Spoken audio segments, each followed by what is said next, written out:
Ito ay isang sistemang pampulitikal na pinapatupad ng namumuno ng isang bansa. Kadalasan, ito ay dinedeklara ng Pangulo ng Pilipinas upang agawin ang kapangyarihan mula sa soberanyang sistema ng isang estado papunta sa diktatura.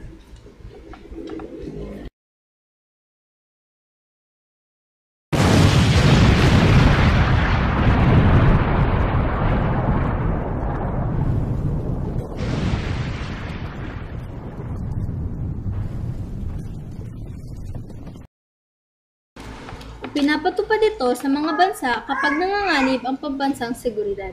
Kung ito ay mayroong panganib mula sa panlabas na pananakop o di naman kaya sa internal na suliranin ng isang lipunan.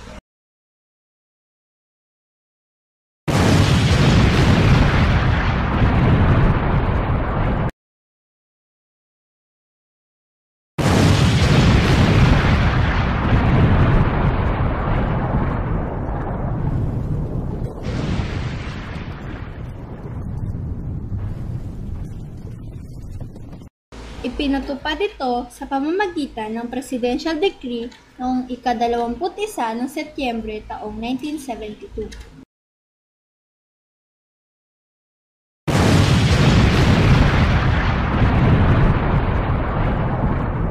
Ang batas militar ay isang kasangkapang nakapaloob sa konstitusyon na maaaring gamitin ng Pangulo kapag ang Republika ay nalalagay sa matinding panganib ang kanyang seguridad.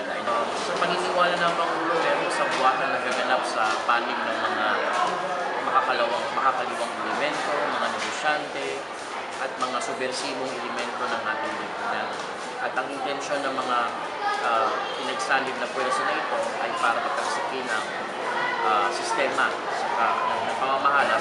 Mayroong magandang naitulot in the sense na nagkaroon ng katahimikan, medyo na sawata yung maaaring kaguluhang maganap at medyo kumanda rin ang ekonomiya ng mga panahon na yan.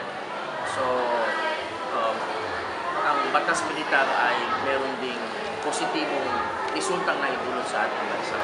Depende kung talagang magulo-magulo ng sitwasyon at hindi na kaya pa naman iminti na ang kapayapaan ang seguridad ng taong bayan, siguro hindi kinakailangan ipatupad ng batas militar.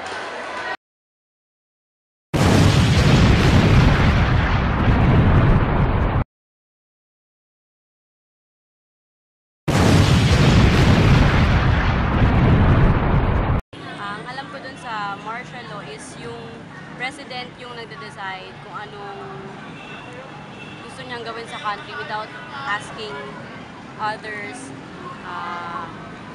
Batas militar nga, headed by Ferdinand E. Marcos, di ba? Actually, kilala si Marcos bilang isang striktong leader. Pero kung tigilan natin siya mabuti, sa taga siyang magaling na leader. Ang naging sa kanya, naging dilema ng ilang mga Pilipino pagdating sa kanya is yung pagiging maigpit nga.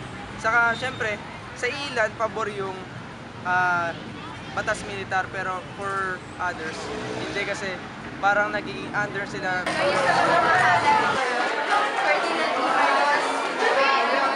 Parang siya, di ba may isang batas doon, parang bawal ka na doon makasabi ng oras pag-ibig.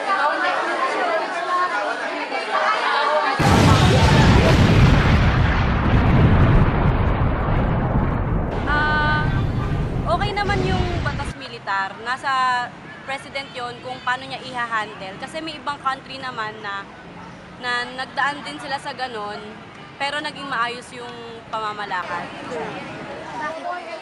Kasi okay pa yung ngayon eh. Di ba wala namang batas militar? Wala namang problema. Yung sa dayaan na nga lang. Actually, kasi bukod sa I'm a fan of Marcos, kasi hinanga ako sa pagiging leader niya. Doon sa maganda yung law ng martial law, pero may ilang mga pinapatupad doon sa martial law na hindi ako sang-ayon. Katulad nga ng mga death penalty, saka yung sobrang higpit sa curfew hours, di ba?